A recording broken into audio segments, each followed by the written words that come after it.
हिंद की जनता के संदर्भ में हिंद शब्द का प्रथम बार प्रयोग किया था? अरबों ने किया था। पैगंबर हजरत मोहम्मद का जन्म हुआ था 570 ईस्वी में। मक्का कहाँ है? सऊदी अरब में है। भारत पर पहला मुस्लिम आक्रमण किस वर्ष हुआ? 712 ईस्वी में। मोहम्मद बिन कासिम द्वारा सिंध की विजय कब हुई? मोहम्मद बिन कासिम द्वारा सिंध की विजय कब हुई? 712 ईस्वी में। भारत में प्रथम मुस्लिम आक्रमणकारी था मोहम्मद बिन कासिम। मोहम्मद बिन कासिम था अरब के थे। निम्न में से कौन चंदेल शासक महमूद गजनवी से पराजित नहीं हुआ था? विद्याधर। महमूद गजनी के साथ भारत आने वाला प्रसिद्ध इतिहासकार कौन था? अल-बरूनी।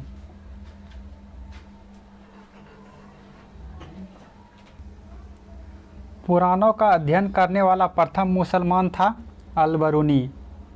11वां, किसने एक तरफ संस्कृत मुद्रा लेख के साथ चांदी के सिक्के निर्मित किए? महमूद गजनवी ने। 12वां नोट्स वाले, निम्नलिखित में से मध्य एशिया के किस शासक ने 1192 में उत्तर भारत को जीता था? इसका राइट आंसर होगा शहाबुद्दीन मोहम्मद गौरी ने। युद्ध जिसमें भारत में मुस्लिम शक्ति की स्थापना हुई, तराइन का द्वितीय युद्ध से। मोहम्मद गौरी को सबसे पहले किसने पराजित किया था? भीम द्वितीय ने। मोहम्मद गौरी ने जयचंद्र को किस युद्ध में पराजित किया था? चंदावर का युद्ध 1194 में।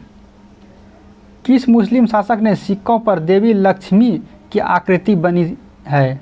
मोहम्मद गौरी। 17वां, भारत में मोहम्मद गौरी ने किसको प्रथम एकता प्रदान किया था?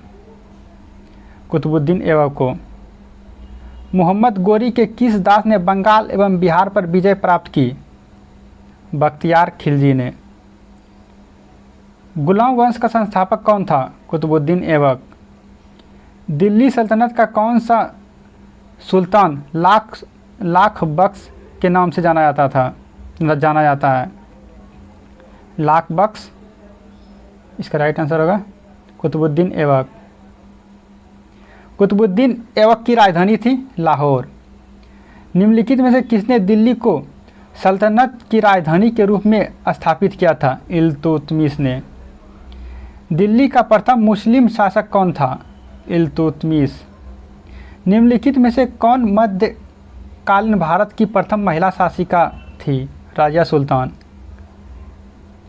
मंगोल आक्रमणकारी चंगेज खां भारत की उत्तर पश्चिम सीमा पर निम्न में से किसके काल में आया था? इल्तुतमिश के काल में आया था।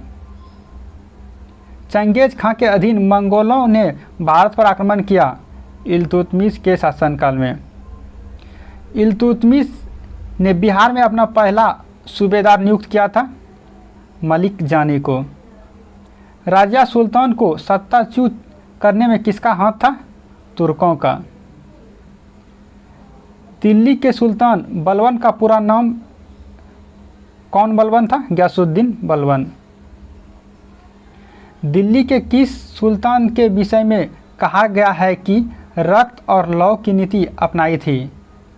इसका राइट आंसर बलवंत। इसका राइट आंसर होगा बलवन। 31वां, अपनी शक्ति को समेकित करने के बाद बलवन ने भव्य उपाधि धारण की थी।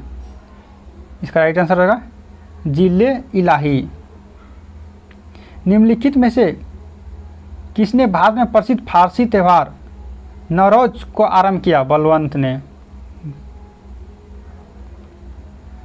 जब उसने राजत्व प्राप्त किया तो वह शरीयत के नियमों और आदर्शों से पूर्णतः स्वतंत्र था। बर्नी ने यह कथन किस सुल्तान के लिए कहा? अलाउद्दीन खिलजी के लिए। कौन सा सुल्तान नया धर्म चलाना चाहता था किंतु उलेमा लोगों ने विरोध किया? अलाउद्दीन खिलजी का। दिल्ली के किस सुल्तान ने सिकंदर सानी की मनोपाधि धारण की? अलाउद्दीन खिलजी ने। अलाउद्दीन खिलजी के प्रसिद्ध सेनापतियों में किसकी मंगोलों के विरुद्ध लड़ते हुए मृत्यु हुई? जफर खां। रानी पद्मिनी का नाम अलाउद्दीन की चित्तौड़ विजय से जोड़ा जाता है, उसके पति का नाम था राणा रतन सिंह। अलाउद्दीन खिलजी के आक्रमण के समय देवगिरी का शासक कौन था? रामचंद्र देव। 39 है।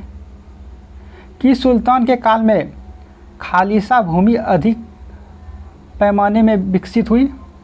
अलाउद्दीन खिलजी। किस मुस्लिम बादशाहों में से किस एक ने मूल नियंत्रण पद्धति को पहली बार लागू किया? अलाउद्दीन खिलजी ने।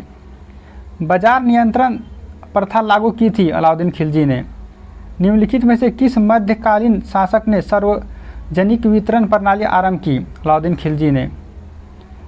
अलाउद्दीन खिलजी के निम्न सेना अध्यक्षों में से कौन तुगलक वंश का प्रथम सुल्तान बना? गाजी मलिक। किस वंश के सुल्तानों ने सबसे अधिक समय तक देश में राज्य किया? तुगलक वंश ने। दिल्ली सल्तनत का सर्वाधिक विद्वान शासक जो खगोल शास्त्र, गणित एवं आयुर्विज्ञान सहित अनेक विधाओं में माहिर था? मोहम्मद बिन तुगलक। अमीर ए कोही एक नया विभाग किस सुल्तान द्वारा शुरू किया गया था? मोहम्मद बिन तुगलक के द्वारा। दिल्ली के किस सुल्तान ने एक पृथक कृषि विभाग की स्थापना की एवं फसल चक्र की योजना बनाई थी? मोहम्मद बिन तुगलक द्वारा। चलिए अगला है 58 है। दीवाने ए कोही किससे संबंधित है? मोहम्मद बिन तुगलक। मोहम्मद बिन तुगलक अपनी राजधानी दिल्ली से ले गया था दौलताबाद। दिल्ली से दौलताबाद राजधानी के स्थानांतरण का आदेश दिया था सुल्तान मोहम्मद बिन तुगलक ने। भारत में सर्वप्रथम सांकेतिक मुद्रा का प्रचलन किया था मोहम्मद बिन तुगलक ने।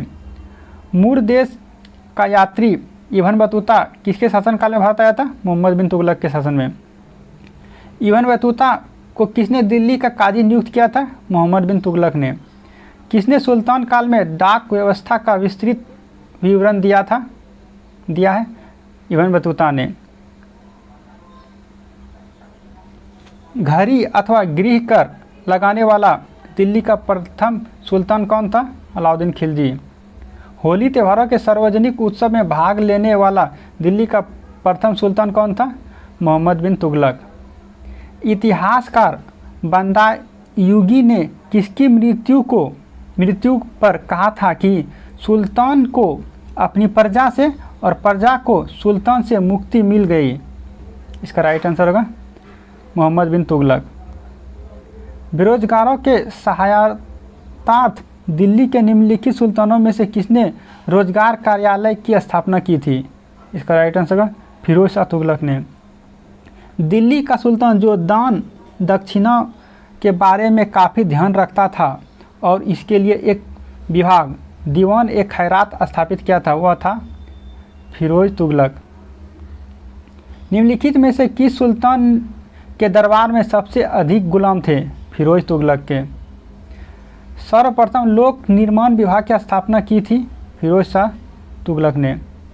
दिल्ली का जो सुल्तान भारत में नहरों के सबसे बड़े जाल का निर्माण करने के लिए प्रसिद्ध है, वह था फिरोज शाह तुगलक। हक ए सरो अथवा सिंचाई कर लगाने वाला दिल्ली का प्रथम सुल्तान कौन था? फिरोज तुगलक। दिल्ली के किस सुल्तान ने ब्राह्मणों पर भी जजिया कर लगाया था? फिरोज तुगलक ने। निम्नलिखित में से किस सुल्तान ने फलों की गुणवत्ता सुधारने के लिए उपाय किए? फिरोज तुगलक ने। चलिए 66 है।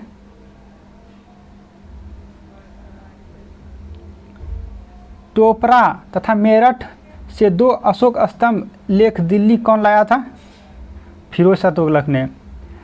राज्य के खर्च पर हज की व्यवस्था करने वाला पहला भारतीय शासक था फिरोज तुगलक।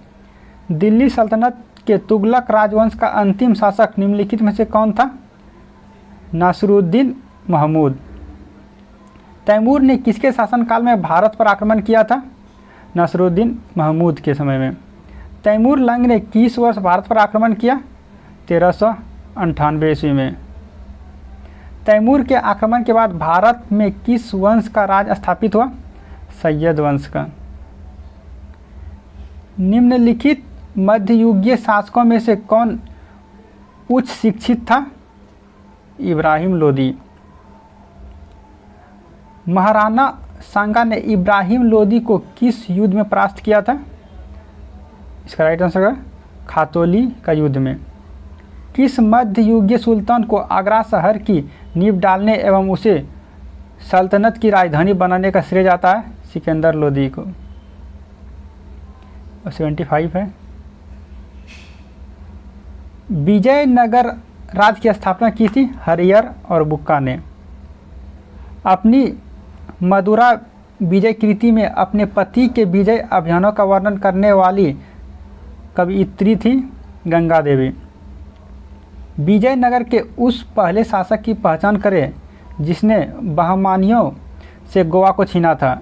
हरिहर दो ने। हरिहर दो। विजयनगर राज कृष्णदेवराय ने विजयनगर के राजा कृष्णदेवराय ने गोलकुंडा का युद्ध किस राजा के साथ लड़ा था? राइट आंसर है कुली कुतुब शाह के साथ। कृष्णदेवराय के दरबार में अष्टदिग्गज कौन थे? 8 तेलुगु कवि। अष्टदिग्गज किस राजा से संबंधित है? कृष्णदेवराय। प्रसिद्ध विजयनगर शासक कृष्णदेवराय के अधीन किस साहित्य का स्वर्ण युग था? तेलुगु। अब्दुल रज्जाक विजयनगर आया था देवराय द्वितीय के राज्यकाल में। वैदिक ग्रंथ के भाष्यकार सायन को आश्रय प्राप्त था विजयनगर राजाओं का। निम्नांकित में से किसके राज्यारोहण को अब 500 वर्ष गुजर गए? कृष्णदेवराय। 84 या 85। 1565 में कौन सा प्रसिद्ध युद्ध हुआ? तालीकोटा का युद्ध। तालीकोटा के युद्ध के समय विजयनगर का शासक सदाशिव राय था, किंतु वास्तविक शक्ति उसके किस मंत्री के हाथों में था? राम राय के पास। तालीकोटा का युद्ध हुआ था 1565 में। जब राजा वोडियार ने मैसूर राज्य की स्थापना की तब विजयनगर साम्राज्य का शासक कौन था? वेंकट द्वितीय। विजयनगर साम्राज्य की वित्तीय व्यवस्था की मुख्य विशेषता क्या थी? भू राजस्व। होयसलों की प्राचीन राजधानी द्वार समुद्र का वर्तमान नाम है हेलेबीडे। निम्नलिखित में से किस स्थान के खंडहर विजयनगर की प्राचीन राजधानी का प्रतिनिधित्व करते हैं? हम्पी। 92 है। विजयनगर के किस शासक ने चीन के सम्राट के पास अपना दूत भेजा था? बुक्का प्रथम ने। सल्तनत काल के अधिकांश अमीर एवं सुल्तान किस वर्ग के थे? तुर्क। निम्न में से किस राजवंश के अंतर्गत विजारत का चरमोत्तम हुआ? तुगलक। भारत के किस मध्यकालीन शासक ने इक्ता व्यवस्था प्रारंभ की थी? इल्तुतमिश। सल्तनत काल में भू राजस्व का सर्वोच्च ग्रामीण अधिकारी था? चौधरी। सर्व कर लगाया था सिंचाई पर। चलिए लास्ट सवाल है। सल्तनत काल में फरवाली का अर्थ है इक्तादारों द्वारा सरकारी खजानों में जमा की जाने वाली अतिरिक्त राशि।